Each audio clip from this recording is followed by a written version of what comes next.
오늘 여러분들과 나눌 말씀의 제목은 달려가면서도 읽을 수 있는 하나님의 음성, 달려가면서도 읽을 수 있는 하나님의 음성이라는 제목으로 여러분들과 말씀을 나누겠습니다. 반가운 소식이 있어요. 오늘 설교는 제 생각에 그닥 길지 않을 것 같습니다. 왜냐하면 이 식사 교제 예배를 빨리 하고 싶어서. 정은아, 할렐루야. 이 말씀의 시간에 맞춰온 정은이 찬양의 시간도 맞춰서 올지어다. 할렐루야. 오늘 말씀은 어떤 여러분들에게 설교의 말씀을 강해한다기보다는 지난 한 주 제가 WLI에서 통역하면서 강사님을 통해 주님께서 주셨던 감동을 좀 믿음과 예언적으로 여러분들에게 선포하는, 그래서 여러분들의 영과 여러분들의 삶 가운데에 하나님의 역사하심을 믿음으로 선포하는 시간이 될 것 같습니다. 될 것입니다. 아멘. 올 한 해 우리는 소리의 해, 하나님께서 우리 송구 영신 예배 때에 사운드, 하나님의 소리에 집중하는 한 해를 보내도록 우리에게 말씀하셨습니다. 그래서 올해 여러분들이 하루하루 삶을 살아갈 때에 여러분들이 행하시는 일, 여러분들의 가정, 여러분들의 개인의 삶, 또 이 나라를 향한 하나님의 음성, 하나님의 소리, 이것에 귀 기울이시고, 또 내가 어떤 소리를 발하고 있는가, 또 소리에 내가 하나님의 음성에 어떻게 순종하고 있는가, 이것을 구체적으로 의식하며 살아가는 한 해가 되시기를 원합니다. 그래서 이번 한 해 동안 여러분들이 특별히 갈망해야 하는 것은 무엇이나 예언의 영을 갈망해야 돼요. 예언의 영. 근데 오늘 이 예언의 영에 대해서 말하면서 한 가지 좀 짚고 넘어가고 싶은 게 있어요. 우리 한 권사님께서 어떤 유튜브에서 설교를 들으시고 저에게 말씀해 주셔갖고 제가 좀 리서치를 해봤어요. 바로 뭐냐면 이 우리 성경, 한글 성경에 기록되어 있는 예언이라는 단어가, 우리가 보통 예언하면 어떤 생각을 합니까? 미리 앞서서 뭔가를 보거나 앞으로 일어나지 않은 일을 선포하는 그러한 것을 예언이라고 생각하죠. 그래서 한자로 우리는 미리 예자, 예견하다 할 때 예자, 미리 예자의 말씀언, 그래서 예언이다 라고 생각을 합니다. 한 권사님이 설교를 들었는데 어떤 설교자가 아니다, 이 우리나라 성경 안에 기록되어 있는 예언이라는 한자는 미리 예자가 아니라 맡길 예, 그러니까 우리가 보통 예금하다 할 때 쓰는 예자 있잖아요. 맡길 예의 말씀언이다 라고 하셨다라는 거예요. 그래서 여러분들 이제 새로운 사실들을 어떤 설교를 들었을 때 그냥 무턱대고 믿으면 안 되겠죠. 조사해 보시고 리서치해 보시고 검색해 보셔야 돼요. 그래서 저도 열심히 이것을 검색해 봤어요. 논문도 찾아보고. 근데 19세기에, 그러니까 1800년대에 우리나라의 국한문 혼용 성경이 처음으로 선교사님들을 통해서 번역됩니다. 그러니까 한국에 처음으로 한자와 한글이 섞여 있는 이 한글이 번역되는데, 그때 이 성경을 번역할 때 실제적으로 미리 예자가 아닌 맡길 예자를 써서 예언이라는 단어를 번역했어요. 그래서 그게 사실이었어요. 물론 우리가 기억해야 되는 것은 미리 예자가 됐든 맡길 예자가 됐든 이 두 한자어에는 다 미리, 앞서 라는 뜻이 포함되어 있는 한자입니다. 그렇기 때문에 또 실제적으로 우리가 성경 안에서 하나님의 예언의 사역, 선지자들의 사역을 보더라도 앞으로 일어날 일, 일어나지 않은 일, 그 미래의 것들을 하나님의 말씀을 통해서 우리에게 선포하시는 예언 사역에 그 중요한 요소가 있다라는 걸 잊지 않으셔야 합니다. 그러나 이 성경을 번역할 때에 이 한자 성경 안에서 맡길 예자를 통해서 성경을 번역했다라는 것은요, 굉장히 큰 의미를 포함하고 있습니다. 왜냐? 성경적으로 우리가 선지자의 사역과 말씀 예언 사역을 보더라도 가장 예언의 근본적인 의미는요, 마치 점쟁이들이 앞으로 일어나지 않은 일을 나는 안다, 너는 모르는 사건을 나는 알고 있다, 그래서 나는 선포한다 라는 것이 예언 사역의 근본적인 목적과 의미가 아니라는 것입니다. 구약 성경 안에서 선지자다라고 부름받는 자들의 가장 중요한 특징은 무엇입니까? 하나님이 부르셔야 되고, 하나님이 그에게 선포할 말씀을 주셔야 하고, 그리고 그 선지자는 그 말씀을 어떻게 해야 돼요? 선포해야 합니다. 그것이 선지자의 정체성이에요. 그러니까 하나님께서 그의 말씀을 맡길 수 있는 자, 그의 말을 맡길 수 있는 자를 찾아내시고 부르시고, 그에게 하나님의 말씀을 맡기시고 그 맡긴 말씀을 그대로 전달할 수 있는 그것이 바로 우리가 궁극적인 의미, 예언의 궁극적인 의미로 붙들어야 하는 바로 맡길 말씀은 예언이라고 할 수 있는 것입니다. 그래서 거짓 예언자를 분별하는 것도 구약 성경 안에서 예레미야 선지자가 활동할 때 당시 하나님께서 예레미야 선지자에게 어떤 말씀을 맡기셨습니까? 너희는 포로로 어떻게 하라는 거예요? 잡혀가라는 거예요. 바벨론에게 포로로 스스로를 내어주라는 거예요. 그리고 바벨론 땅에 가서 어떻게 하래요? 집도 짓고 농사도 하고 네 아들 딸들 시집장가도 보내고 애도 낳고 그리고 그 도시의 평안을 위해서 구하고 그러나서 뭐라 합니까? 70년 후에 약 2세대 1.5세대가 지난 후에 내가 다시 이 땅으로 너희들을 귀환시키겠다. 그게 하나님의 예언이었어요. 그래서 그때 당시 막 바벨론 군대가 이 이스라엘을 둘러싸고 유다 왕국을 침공하고 할 때 예레미야는 계속해서 뭘 선포했습니까? 왕에게도, 시드기야 왕에게도 뭐라 그래요? 싸우지 마십시오. 대들지 마십시오. 애굽에게 도움 요청하지 마십시오. 그냥 잡혀가십시오. 당신은 평안하게 사실 것입니다. 이게 하나님의 말씀입니다 라고 선포해요. 근데 그때에 예레미야뿐만 아니라 수많은 선지자들이 있었는데 그들은 뭐라고 말씀했습니까? 그렇지 않다. 어떻게 선민인 우리가 포로로 잡혀갈 수가 있냐?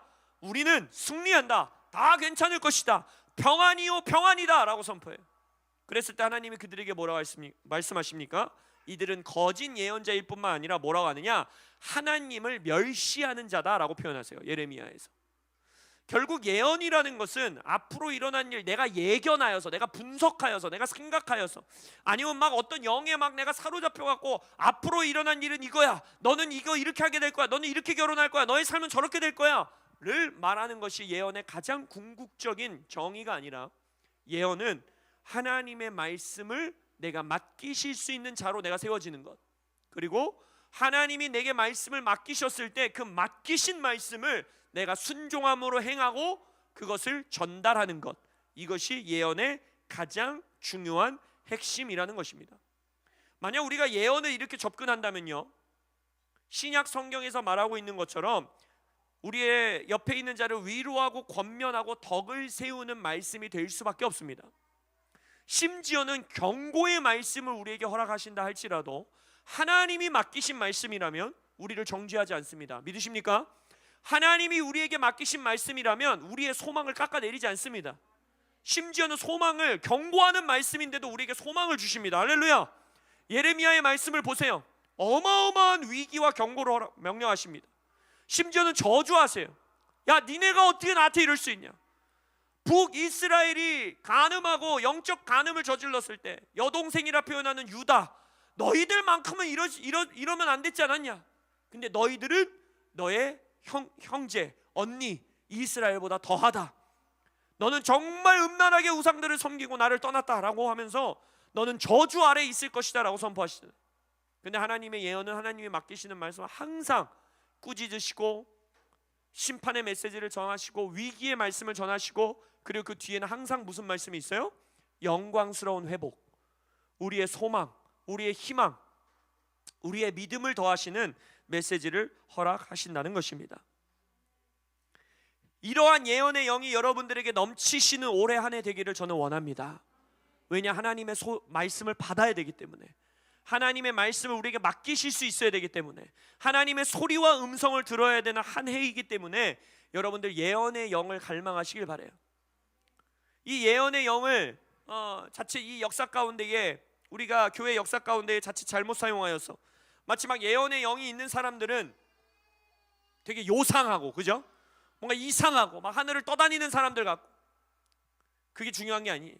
예언의 영은 내가 뭘 봤네, 뭘 느꼈네, 뭘 했네가 아니라 그 모든 것을 통해 하나님께서 말씀하시고 우리는 그것도 갈망하지만 가장 중요한 핵심은 무엇이냐? 내가 하나님의 말씀을 맡긴 바 될 만한 하나님 앞에서 자녀로 서 있는가, 그리고 하나님께서 그 말씀을 나에게 맡기시는가, 그리고 맡기셨을 때 나는 그 말씀에 순종하고 있는가, 그리고 그 말씀을 남들에게 전하고 있는가, 이것에 집중하시는, 그리고 그 예언의 영을 받으시기를 바랍니다.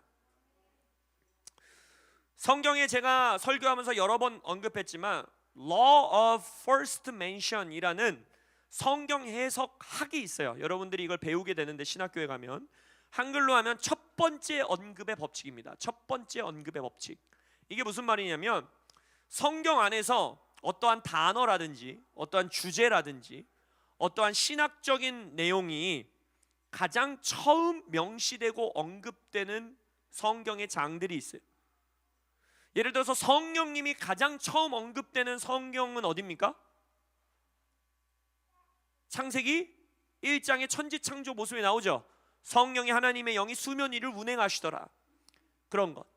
그래서 성경 안에서 어떠한 단어나 주제들이 처음 언급되고 처음 명시되는 곳 안에는 어떠한 성경적인 법칙이 있냐면, 원리가 있냐면 그 장절에서부터 나머지 성경 전체에 있어서 그 단어, 그 주제에 대한 이해의 기초를 놓는 말씀이 된다라는 거예요.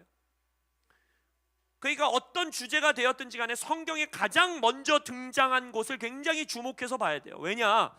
거기서부터 이제 성경 전체의 이 주제, 이 단어, 이것에 대한 가장 기초적인 이해가 되는 이해에 대한 가장 기초를 놓는 아주 중요한 모습이 된다라는 것입니다. 그런데 한 개인이 아닌 공동체적으로 예언의 영이 임하는 첫 모습이 등장하는 성경이 있어요. 어딜까요? 공동체적으로 임하는 것. 어디요? 사무엘? 좀 더 앞으로 가셔야 됩니다. 어디요? 출애굽기? 출애굽기 시절이에요. 민수기에 등장합니다. 민수기 11장에 보면 어떤 한 개인이 아니라 이스라엘 백성 공동체적으로 예언의 영이 임하는 모습이 등장하는데 그 장면이 재밌어요. 우리는 예언의 영이 임했다 이러면은 좀 뭔가 막 구름이 막 확 펼쳐지면서, 그죠? 뭔가 뭔가 하나님의 예언적인 막 감동이 막 임해야지만 하는 어떤 막 중요한 막 영적으로 막 놀라운 그런 순간에 예언의 영을 받으라 이러면서 공동체에 임해야 될 것 같아요. 그렇죠? 뭔가 예언하면 뭔가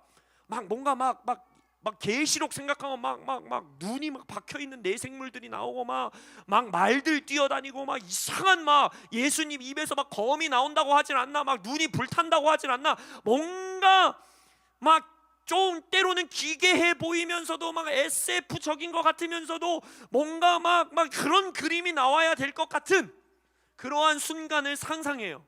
예언하면, 그렇죠? 그래서 막 예언 사역 하신다는 분들 보면 막 뭔가 기도하는 모습도 뭔가 독특하고 막 몸도 막 더 떠는 것 같고 막 뭔가 영적인 것 같아, 그죠? 근데 공동체 위에 예언의 영이 임할 때의 모습은 완전 그런 모습이 아니에요. 되게 웃겨요, 실은. 제가 말씀드릴게요. 11장 4절에 보면 이런 말씀이 나와요. 그들 중에 섞여 사는 다른 인종들이, 그러니까 여러분 아시죠? 이스라엘 백성들이 출애굽할 때 이스라엘 백성들만 출애굽한 게 아니에요. 저런 하나님이면 나도 믿고 싶다. 와, 저렇게 애굽 제국을 완전히 무너뜨리는 능력 있는 하나님이라면 나도 믿겠다 하면서 다른 인종들이, 그래서 옛날 성경에는 이걸 잡족이라고 써놨어요. 잡족. 개역 한글에 보면 잡족들이 함께 나왔다. 좀 어감이 좀 그렇잖아요. 그래서 이 개역 개정으로 넘어오면서 바뀐 거예요. 다른 인종, 이렇게 섞여 사는 다른 인종, 그들이 함께 출애굽해서 이스라엘 백성에 편입됩니다. 그래서 여러분들이 유월절 법이나 어떤 하나님의 율법을 보면요, 이스라엘 백성이 아닌 자들은 이렇게 해야 된다라는 법도 항상 함께 언급하세요. 그러니까 여기 보면 그들 중에 섞여 사는 다른 인종들이 탐욕을 품음에 이스라엘 자손도 다시 울며 이르되 누가 우리에게 고기를 주어 먹게 하랴, 이렇게 울어요. 그러면서 막 애굽 땅에서 부추도 먹었고 참외도 먹었고 내가 고기도 마음껏 먹었고 생선도 먹었고 오이도 먹었는데 지금 이 광야 땅에 와가지고 우리가 맨날 만나만 먹고 지겨워 죽겠다 라는 말이 처음에는 어디서 나왔다고요? 잡족들에게서 나왔더라고요. 잡족. 이스라엘 백성이 아닌 인종들이 먼저 막 성화를 일으켰을 때 하나님의 백성들이라면 그걸 어떻게 했어야 돼요? 야, 니네는 하나님도 못 믿고 영원한 죽음 가운데 있어야 되는 놈들이 우리 하나님의 은혜로 너네가 이렇게 구원받았는데 어떻게 너희가 하나님에게 감사하지 않을 수가 있냐? 라고 했어야 되지만 어떻게 했어요? 이스라엘 자손도 그들도 하나님에게 고기 내놓으십시오. 고기 내놓으십시오 라고 외치기 시작했어요. 6절에 보면 얼마나 웃긴지 아세요? 가끔 성경 여러분 잘 읽어보세요. 되게 유머스럽고 코미디 같은 모습들이 많이 나와요. 이스라엘 백성이 뭐라고 하면서 만나 먹기 싫다고 할게요? 그러니까 밥이 중요하다 그랬잖아요. 이스라엘 백성도 밥이 중요한 거예요. 왜 만나를 먹기 싫다고 했을까요? 지겨워서라고 했을 것 같죠? 첫 번째 이유가 그게 아니에요. 뭔지 아세요? 기력이 딸려 죽겠습니다 였어요. 기력이 딸린대요. 기력이 뻥이지. 하나님이 주신 음식을 먹는데 어떻게 기력이 딸릴 수가 있어요? 막 기력이 막 고기를 먹어야겠다는 거예요. 6절에 보니까 기력이 딸린데 만나밖에 없습니다. 피곤하다는 거예요. 고기 달라는 거예요. 단백질을 달라는 거예요. 단백질. 그러면서 10절에 백성의 온 족족들이라고 말해요. 이제는 다른 인종들과 이스라엘 백성을 나누지도 않습니다. 10절에는 백성의 온 종족들이 각자 자기 장막 문에서 우는 소리가 들린다는 거예요. 아이고야, 기력이 딸려 죽겠다. 하나님이 우리를 여기로 데리고 오더니 애굽에서는 내가 오이도 먹었고 부추도 먹었고 생선도 먹었고 고기도 먹었고 막 질리게 먹었는데, 아니 우리를 뭐하러 여기로 데리고, 울고 불고 달라는 거예요. 떼쓰는 거예요. 떼쓰는 거. 떼쓰는 아이는 어떻게 해야 됩니까? 궁뎅이를 맞아야죠. 그죠? 근데 하나님께서 궁뎅이를 때리지 아니하고 어떻게 하느냐? 여기서 끝나지 않아요. 모세가 이 소리를 들어요. 모세가 어떻게 했느냐면, 여호와의 진노가 심히 크고 모세도 기뻐하지 아니하고, 모세가 화가 난 거예요. 야, 어떻게 하나님이 그 놀라운 출애굽의 10가지 재앙을 펼치면서 막 홍해도 가르시고 구름기둥 불기둥 따라다니 이런 기적을 펼쳤는데도 이런 배은망덕한 놈이 있냐? 너무너무 화가 난 거예요. 그러면서 11절부터 15절에 모세가 하나님에게 신세 한탄을 합니다. 하나님, 와, 나 얘네 진짜 데리고 못 가겠습니다. 나 혼자 진짜 이 말도 안 듣는 이 친구들 내가 감당을 못 하겠습니다. 내가 너무 지칩니다. 과연 내가 이들을 약속의 땅까지 데리고 들어갈 수 있겠습니까? 라고 하나님에게 이 신세 한탄을 해요. 이 배경을 생각하셔야 돼요. 그랬을 때 하나님은 그들의 궁뎅이를 매우 심히 치지 아니하시고 어떻게 했느냐? 모세에게 말합니다. 16절 이하에 말씀하세요. 너희들 중에 네가 생각하기에 백성을 이끌 만한 지도자가 될 만한 사람이 있다면 70명을 데리고 와라. 장로들 중에 70을 데리고 와라. 그리고 나서 내가 너에게 임했던, 그러니까 모세에게 내가 주었던 동일한 영을 내가 그 지도자들에게도 주겠다라고 말씀하세요. 그리고 나서 이제 70 장로들을 모아서 장막에 둘러 세우는데, 여호와께서 구름 가운데 강림하사 모세에게 말씀하시고 그에게 임한 영을 70 장로에게 임하게 하시니, 영이 임하신 때에 그들이 뭘 했을까요? 예언을 하다가라고 말해요. 예언을 하게 돼요. 이때 처음으로 한 개인 모세, 아브라함 이렇게 한 개인이 아니라 공동체적으로 하나님의 예언의 영이 백성들에게 임하는 모습이 등장합니다. 심지어는 여기에 또 코미디가 있어요. 얼마나 웃긴지 아세요? 70인 모았는데 2명은 말을 안 듣고 장막에서 안 나와요. 그러니까 68명만 온 거예요. 68명. 진짜 골 때리는 거예요. 장로라고 하면서 리더가 불렀는데, 얼마나 지금 이 이스라엘 백성이 고기가 먹고 싶어서 안달이 났는지 여기서 나오는 거예요. 근데 그 2명은 어떻게 됐을까요? 2명에게도 예언의 영이 그냥 임해버리는 거예요. 그래서 여호수아가 그 장막 안에서 화가 나가지고 모세한테가, 저 두 장로님들은 오라고 해도 오지도 않았는데 예언을 합니다 하면서 모세에게 뭐라 그래요? 저들이 예언을 못하게 막으십시오라고 그래요. 장로직 박탈시키십시오 이런 거예요. 담임 목사님한테 가고. 그러니까 모세가 뭐라고 합니까? 여기서 하나님의 말씀이 선포돼요. 모세가 뭐라면, 야, 너 지금 나 때문에 질투하냐? 그러면서 뭐라고 합니까? 나는 이 70 장로들 뿐만이 아니라 이스라엘 온 백성이 예언하기를 원하노라 라고 선포해요. 하나님의 계획이 여기서 선포되는 거예요. 이 계획이 언제 성취됩니까? 요엘을 통해서 하나님이 약속해 주시오. 모세가 기도했던, 나는 온 이스라엘 온 민족이 예언하는 자들 되기 원한다, 예언의 영을 받기 원한다 했을 때 요엘 선지자를 통해 하나님이 약속하시죠. 그래 모세야, 내가 너의 기도에 응답하겠다. 말이래, 내가 나의 영을 어떻게 한대요? 온 육체에게 부어주리니 그들이 어떻게 한다 그랬어요? 예언하고 환상을 보겠다라는 거예요. 그리고 이 말씀이 언제 성취가 시작됩니까? 오순절날 성령이 교회에게 임하여 이젠 여러분들은 모두 다 성령 받은 자들이 된 거예요. 할렐루야. 근데 이 예언, 그럼 이 예언의 영이 임한 이 장면, 제가 말씀드린 성경의 첫 번째 언급의 법칙은 이 예언의 영의 목적과 이해와 의미와 이 모든 것의 기초를 지금 이 장면을 통해서 우리에게 주고 계신다는 거예요. 자, 배경을 보세요. 백성들이 출애굽을 했어요. 근데 다른 하나님의 민족이 아닌 이방 민족들로 인하여서 소동이 일어나면서 하나님의 백성들까지도 영향을 받아 어떻게 해요?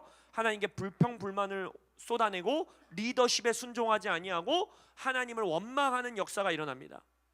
백성들이 부르심이 뭐였어요? 약속의 땅으로 들어가야 되는데 지금 광야에서조차 그 부르심의 완성을 향해 나아가는 길이 지금 무너지고 있는 거예요. 리더십이 무너지고 있고 하나님을 따라가는 순종의 길이 무너지고 있고 약속의 땅을 들어가지 못할 상황이 생긴 이때, 그때 하나님이 어떻게 하십니까? 예언의 영을 통하여 뭘 하시는 거예요? 그 백성에게 주어진 부르심과 임무를 수행하고 완수할 수 있게 하기 위하여 예언의 영을 공동체에게 부으신다는 거예요. 즉 하나님의 말씀, 하나님의 감동, 하나님의 환상, 하나님의 비전, 하나님의 꿈, 어떠한 영적인 모습으로 여러분들에게 하나님의 말씀하시고 예언의 영을 주시고 여러분들에게 말씀을 맡긴다 할지라도 가장 궁극적으로 우리가 그 예언의 영으로 해내야 하는 일은 무엇이냐? 이 땅에서 하나님의 부르심과 나에게 맡기신 임무를 수행하는 일 가운데에 그 예언의 영은 쓰임 받아야 된다는 거예요. 그렇기 때문에 예언의 영은 가장 실제적이고 구체적인 영이 되어야 합니다. 그리고 땅에 발을 딛고 있는 예언의 영이 되어야 되는 거예요. 예언의 영을 통하여서 무너져가는 리더십을 다시 세우셨고 약속의 땅으로 들어갈 수 없이 하나님께 불순종하고 있는 자들이 그들에게 주어진 임무, 하나님이 약속의 땅에 들어가 이방 민족들을 정복하고 그곳에 너희들의 약속의 땅으로 취하라 한 그 부르심을 성취할 수 있는 능력, 그것이 바로 공동체 위에 뿌려지는, 부으시는 예언의 영이라는 것입니다. 결국 예언의 영의 가장 궁극적인 목적은 무엇이냐? 여러분들의 삶의 현실에서 여러분들의 부르심을 막아서는 것을 뚫어내고 여러분에게 하나님이 맡기신 임무의 무게를 이겨내고 견디게 하는 힘, 그것이 바로 예언의 영이고, 그것을 위해 우리는 하나님의 음성을 들을 수 있어야 하는 것이고, 그것을 위해 우리는 하나님의 음성을 전할 수 있어야 한다는 것입니다. 그래서 예언은요, 현실에 발을 디뎌야 합니다. 현실에 뿌리를 내려야 됩니다. 현실의 무게를 감당하고 현실에서 돌파하고 승리하기 위함에, 그것의 목적을 위하여 예언의 영이 처음으로 공동체에게 부어졌다라는 거예요. 그것을 위해서 오늘 여러분들에게, 우리 공동체에게 믿음으로 선포하고 싶은 건 이것이에요. 오늘 본문에 뭐라고 했습니까? 내가 내 파수하는 곳에 서며 성루에 서서 하나님이 나에게 무엇이를 말씀하실는지 기다리고 바라보며 인내함으로 기도의 자리에서 하나님의 음성을 들을 씨름을 한다는 거예요. 하박국이. 그리고 나서 하나님의 음성이 임했을 때 이 묵시를 기록하여 판에 명백히 새기되 달려가면서도 읽을 수 있게 하라. 저는 이 말씀을 통해 여러분들에게 올 한 해 믿음으로 선포하기 원합니다.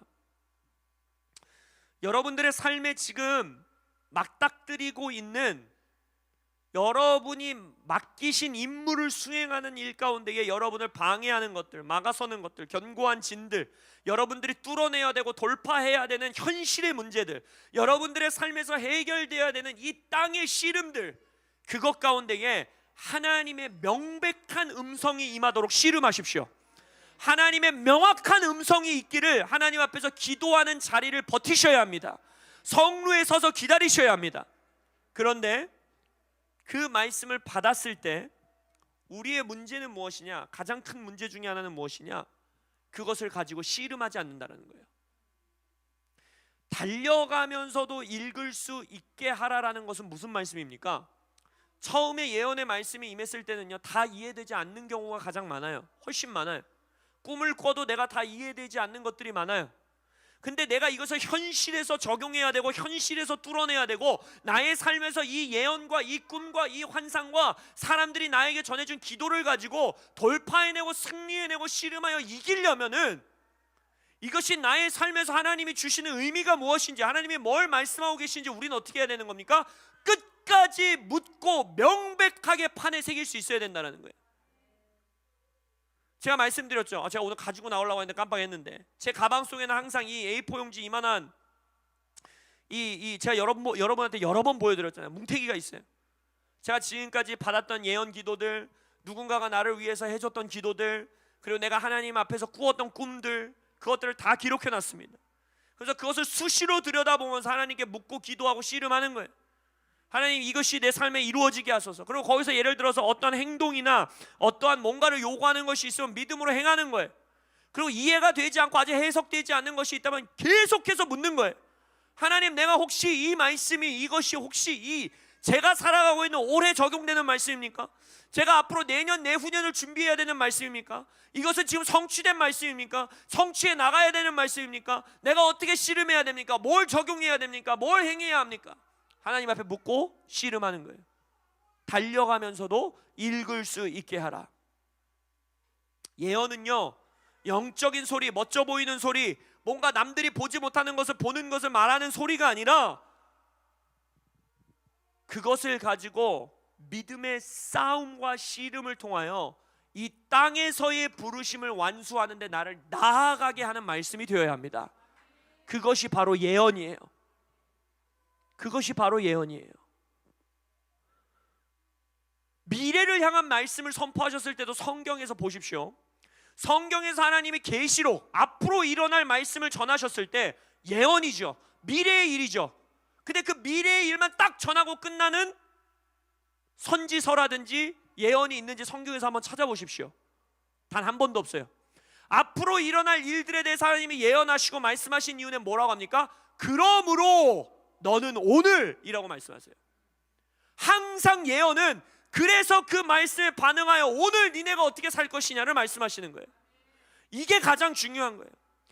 앞으로 일어날 우리가 잘 이해할 수 없는, 모르는 일곱 대접의 심판, 일곱 나팔의 심판, 일곱 임봉의 심판 앞으로 전하기 전에 하나님이, 예수님이 뭐라고 말씀하십니까? 그러므로 오늘 너희는 어떻게 하라는 거예요? 이기는 자가 되라는 거예요. 이 땅에서 이기는 자로 살아가야 된다라는 거예요. 다른 선지서들의 말씀을 보십시오. 이스라엘아, 유다야, 너희들이 이래 해서 저주가 임하고 이런 심판이 있을 것이고 이래 이렇게 될 것이다 라고 말하고 나서, 그래서 뭐라고요? 그래서 오늘 나에게 돌아오라. 그래서 오늘 나에게 회개하여 돌이키라. 예레미야에게 뭐라고 해서 그래서 오늘 이 땅을 돈 주고 사라 라고 말하잖아요. 항상 예언은 오늘 현실을 향해 있어야 돼요. 아무리 멋진 소리, 아무리 예언적인 소리를 들었다 할지라도 만약 그 예언의 말씀이 나의 오늘을 움직이지 않는다면, 아니면 혹시 단순히 그냥 내일 모레 내후년을 기다리게만 만든다면 여러분들 다시 분별하셔야 돼요. 맡기시는 말씀은 오직 오늘이라 일컫는 동안에 우리에게 하시는 말씀입니다. 그 말씀을 들을 수 있어야 돼요. 그래서 제가 오늘 여러분들에게 예언적으로 선포하기 원해요. 여러분, 이 시즌 여러분들의 삶에 지금 직면하고 있는 실제적인 문제, 뚫어내야 하는 문제, 여러분들이 돌파해야 하는 일들, 그게 재정의 일이 될 수 있고 관계의 일이 될 수도 있고 여러분의 사역일 수도 있고 여러분의 가정의 일일 수도 있고, 그것을 위한 구체적인 음성을 구하셔야 됩니다. 구체적이고 명백하여서 달려가면서도 읽을 수 있는 말씀을 구하시기를 축복합니다.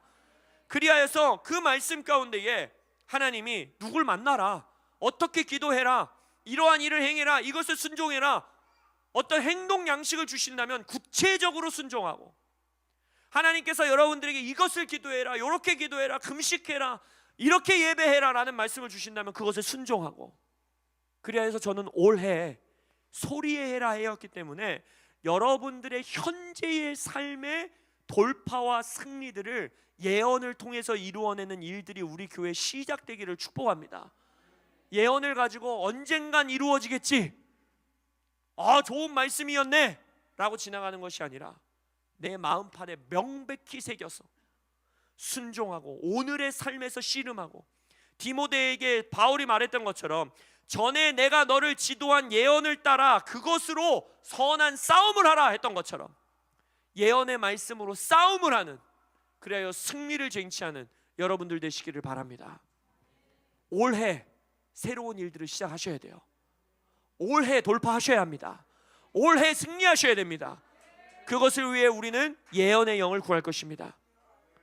예언의 영이 이곳 가운데 충만히 임하여 서로가 서로에게 승리와 돌파를 위한 예언을 선포해주고, 내 스스로 꿈과 환상으로 나의 삶의 돌파를 위한 예언을 받고, 할렐루야. 그래서 올해 여러분들의 삶에 놀라운 간증들이 있는 그러한 한 해가 되시길 예수님의 이름으로 선포하며 선언합니다. 아멘. 기도하시겠습니다.